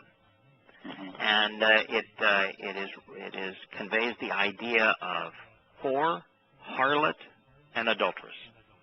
I wonder if that's not the basis for necromancer, somebody playing around with the dead, too. Yeah, it's true. Yeah, it's true. Probably the root, somewhere in there. But it's the seductive and smooth tongue, the evil and religious offensive material that severs the relationship of this female individual. And the female individual he's talking about is the whore of Babylon. It's a religious entity. Always calls it a house or her. Right. Always. Yeah, it's Gomer. Gomer was the religious prostitute. you should, and God wants us to be aware, because if we're not aware of what the whore of Babel is doing, then A, we're not listening to God, because God has a lot to say about it. And B, we are our eyes are glazed over, which is what he talked about up there earlier. Yeah, that's why we're aware. Now, here's something I wrote just to clarify this, because I think there are some people that are confused. The adversary is a malach, a spiritual envoy, and thus comprised of light, energy. And therefore, Satan isn't even remotely akin to the ugly and red-horned goat man shown in religious depictions. The wannabe apostle Paul saw Satan as flashing light, the adversary's true form, on the road to Damascus. This individual, named Baal, Lord by Yahweh, doesn't want to be known as, doesn't want to be seen as, doesn't want to be worshipped as Satan, the adversary, but instead as God. To this end, Satan has sought to pervert and corrupt God's testimony to become the God of religion.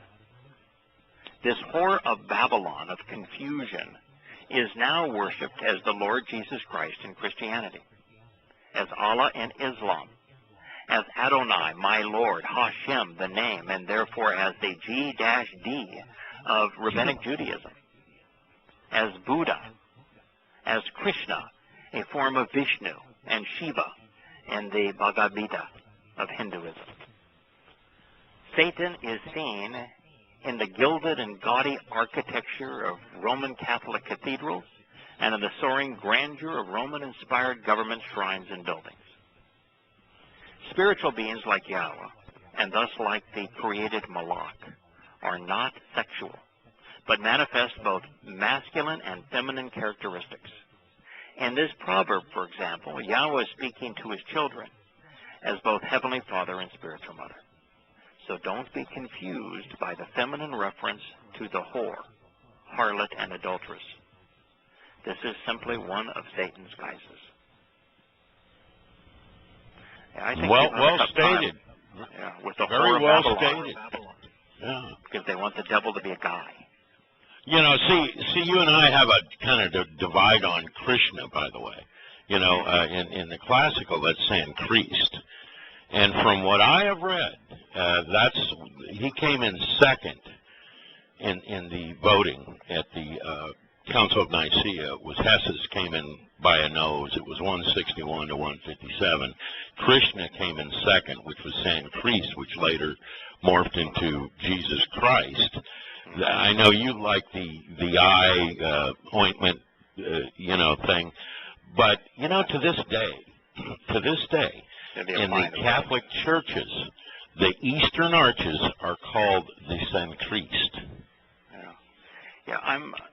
The reason that I don't acquiesce to the vote on the Council of Nicaea regarding the name is twofold. You're about to make me look stupid, probably. No, go I'm ahead. not. The twofold. I'm just explaining it. When we have a disagreement on something, I think it's valuable to explain why that exists, because I'm not claiming to be right. I'm just telling you what my reasons are. Okay. The first reason is that the primary purpose of the Council of Nicaea, which is devoted to the Greek god of victory. This was Imperial Rome declaring that they were victorious through imposing this new religion of Christianity.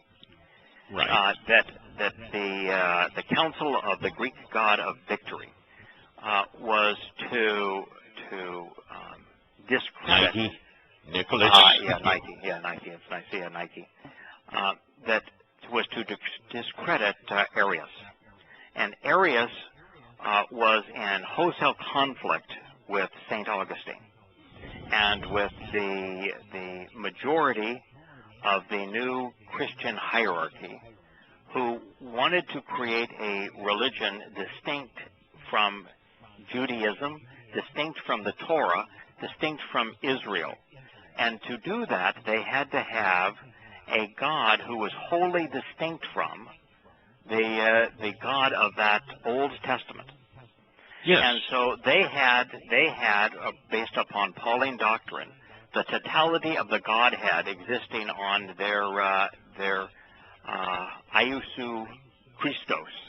And as a result of that, he became the totality of God.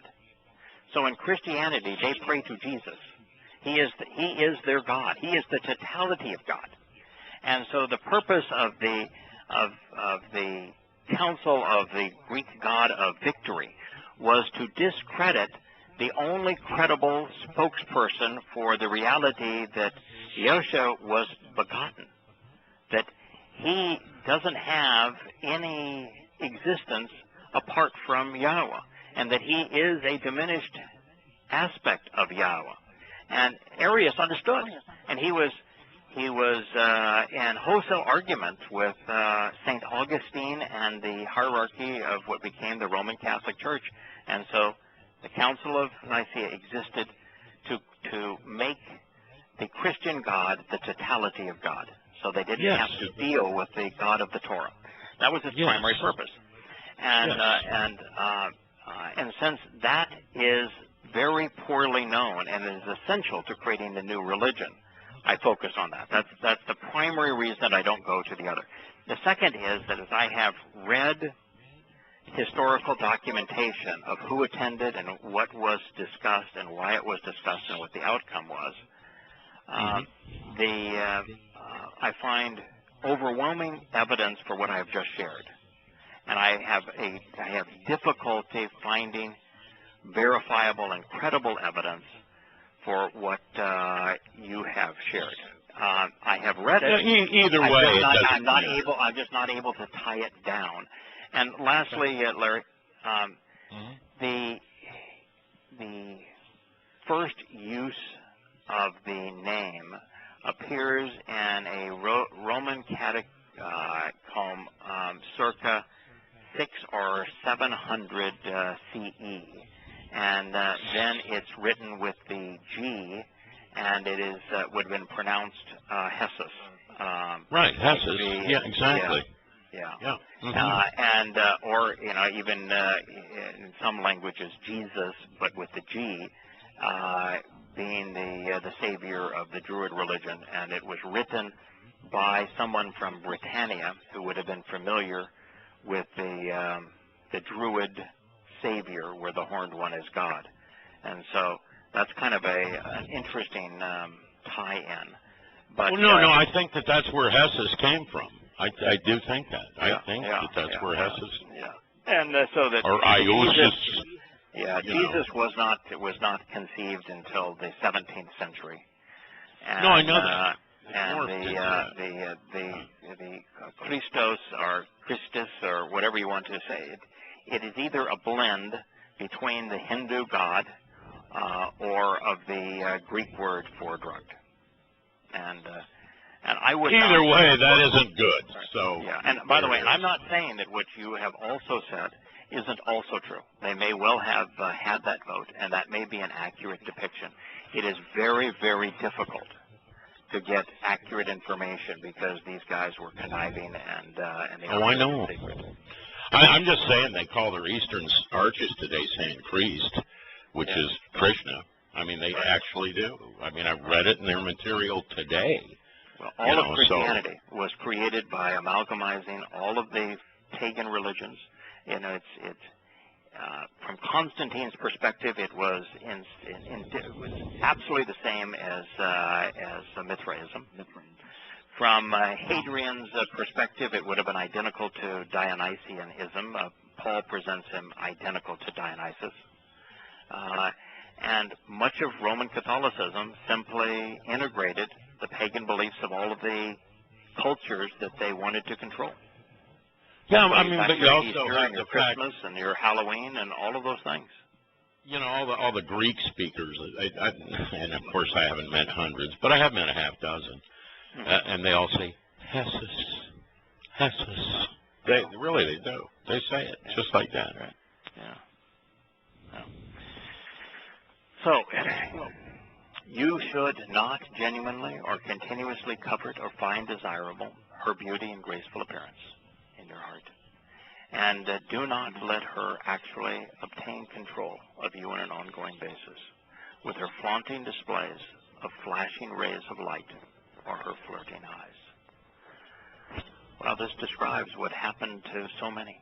You know, those that are part of the Illuminati, the Enlightened, the Freemasons, the core of the conspiracy that is so prevalent in misleading the West, all flirting with the enlightenment and the grandeur of Satan and what Satan can offer and promise. Paul bought into it. He says, don't find it desirable. She is gaudy and beautiful. Satan is not the ugly horned one. He is an absolutely gorgeous, beautiful, brilliant, flashy creation. That's how God made him. And he is described here as exactly as Paul describes him on the road to Damascus, as flashing rays of light. And Paul was blinded by it. And I say, as I even wrote here, I said, by way of her brandishing, her wavering and flashing nature, with her unsteady and inconsistent flashes of light, which is how Paul admits to having seen her on the road to Damascus, and by way of her glancing, flirting, and blinking glaze, from oof, to fly away, darting to and fro, to flaunt, a variant which covers over, making one dark. You know, there is a false light, and an unreliable light. This is Hasatan. And so many people succumb. For indeed, the price of the loathed female whore is just as much as everlasting as an everlasting loaf of bread. But a woman's or a man's soul that she stalks and eternally victimizes is valuable. This, you know, there are so many insights here. You know, it's odd. Odd means eternal, everlasting. And kikar lakem is a loaf of bread, a talent, which would be 70 pounds, or an unbroken expanse of grain, or even a round wafer. Ka'ar is to whirl around. So this is, you have the option here of writing in the round wafer of communion or the Eucharist, or the bread of life, which is matzah. Yeah. And so, you know, she will exchange your soul. The whore of Babylon, she'll exchange your soul. But for just as much as the everlasting loaf of bread. And so what God could be saying is, listen, the price of prostitution is the loaf of bread. But you know what? In Revelation, it talks about people working all day for just a loaf of bread. Right. I mean, you know, think about that. Yeah, selling your soul to the man for a loaf of bread, but that loaf of bread is the essence of eternal life. So he's saying, you know, the real cost of engaging with the whore of Babylon is the bread of life, and that's because a woman's or man's soul is what she is stalking and eternally victimizing, and it's valuable. Yeah, in the final end, that's what they want, isn't it? The soul. I just want your soul. Yeah.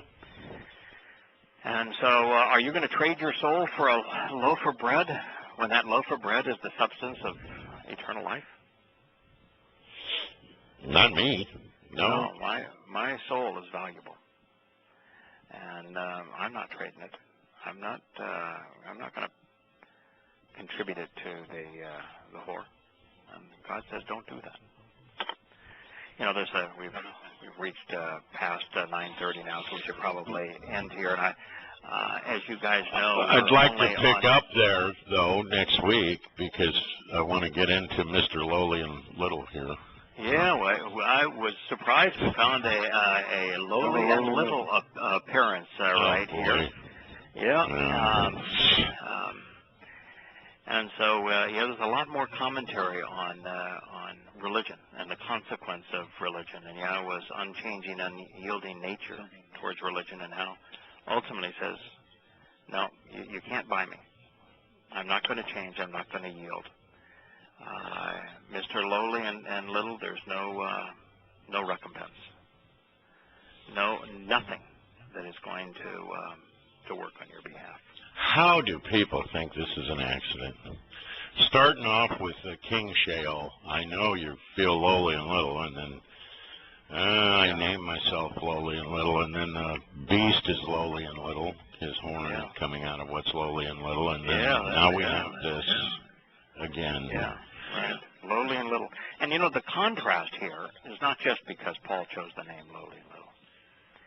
It is it's the whole thing we were talking about before, being rather bold, and you know, I know Yahowah's relative merit compared to my relative lack of merit, but the idea is that God got down on his knees to lift us up because he doesn't want us to be lowly and little. He wants us to be just like him. And what Pauline Christianity does is it keeps you lowly and little, as opposed to lay down on your ground, bowing. Yeah, it keeps you low and little in submission, where Yahowah's plan is just the opposite. So the Torah is enriching and empowering and uplifting, and Pauline Christianity is to keep all souls lowly and little, worthless. So I think there's more to the lowly and little than just the name that Paul chose. Well, yeah, it's what it's going to do to you, you mean? Yeah, sure. Exactly right. What it's going to do to you. Well, that's Torah, though. There's always so many levels on everything that he ever talks about. You know, correct. So. Yeah, I don't think the name that Paul chose, he got to, I don't think he actually got to choose it on his own. I think God. I think there was a method to the madness. Yeah, God chose the name for him. Yeah, there's no way that a man as egotistical as Paul would have chosen that name. And he never explains how he came up with the name. And I think it's, that Satan has certain latitude, but only certain latitude, and God said, this is the name. Your boy wants to change his name from Shaul, just fine. This is the name. This is what you get. And, it's how Hasatan is negotiating with Yahowah for the rights to do certain things to Job. And Yahowah says, you can do this, but no more. I think it's obvious that's what went on here in negotiation. That's why the Moed Mikra. That's why, I think how Satan said to Yahowah, okay, but there has to be a punishment, and Yahowah, knowing full well who was going to fulfill that, said, yeah, okay, and that's amazing, really. Yeah. Right. In fact, this proverb ends with, and there's going to be a consequence. There'll be a punishment. There's a time that we're going to have a direct consequence of all of this. I'm going to hold them accountable. A day of reckoning. So, pretty powerful stuff the way this ends. Let's just return to it on Friday. I thought we were going to make it a little further, but. Yeah. Well, you went a long way. We usually don't get this far. I didn't interrupt you a lot, though. No, and I think the challenge was that I chose to go back to the beginning because I'm so uncomfortable covering anything out of context, because I think when we take it out of context, we have so much opportunity to misunderstand. Mm-hmm. Where do you want to go Monday? Right here. Right here? Okay. Then I'll translate that and see what I can find. Yeah. Just for fun? Yeah. Okay. And tomorrow I'm going to be traveling. I'll be flying back to Ohio, so I won't make much progress on this tomorrow. But my hope is that on on Sunday and maybe on Monday. I have finished the last verse, so I can get that to you. But what I'm going to work to try to do is to fill in some of the commentary, so it's something that we can, so it reads like the rest of the book, so there's more commentary, because almost all the commentary now has been what we've talked about on this program. Okay. Great 2 hours. Great show. Yeah, fun way to spend 2 hours. That was fun. Yeah, well, I enjoyed it. Great way to start Shabbat. You guys have a good Shabbat. Yeah, I enjoyed it. And you know, Larry talked briefly with Richard, who's going to post the shows. But the idea with Scott is that, and Shattering Myths is sometime around the 20th to the 25th of November will be the end of Shattering Myths on GCN. And that we're going to try to come up with a time to record a show that probably won't be 5 days a week. It'll probably be maybe 3 days a week or 2 days a week. But I'd like to participate as long as it's in the evening. I can do it. Yeah, that's what we'd like to do. We'll find a time to record it. We can record it in half the time that it takes to do it with all the commercials and everything else. We'll record it and have it posted on Richard's site. Yeah, that sounds good to me. Can I still call in? Yeah, that's right. I mean, yeah, we were going to do it with you. We want to do it at a time, Kirk, that you, Larry, JB, and I can all do it. And, you know, we probably won't have, you know, all of us being able to do every one of these. But so long as, you know, 2 or more of us are available, let's do them and record them and post them. That's terrific. And the time that we're going to do it, we'll have... We'll kind of schedule a regular time to do it, and we'll have a call-in number so that people that want to contribute can call in. Okay. You know, you're right. You're right in doing this. The more, if we were reading this, you have to separate from GCN. It's become It's a madhouse in there, and it's a combination of religion way too religion and politics and making merchandise of men. And I'm just uncomfortable. It's not what God wants. No. I think for a good while it served as a good place because it primarily was a place for the owner to sell gold, but he lost his gold company was shut down by the state, and now You're the kidding network me. loses. They shut down his gold company. The state shut did. down the state did. So now all he has is Longevity, and Longevity contributes more than on a monthly basis than the network loses on a monthly basis. The network loses something like $60,000 a month, and Longevity makes more than $60,000 a month. So it became the GCN team hawking Longevity, and then they went way off kilter with Longevity, talking about it being a product to save America. And it's just what is it? A vitamin or something? Yeah, just vitamin like Shackley, Amway. Yeah, it's like Herbalife.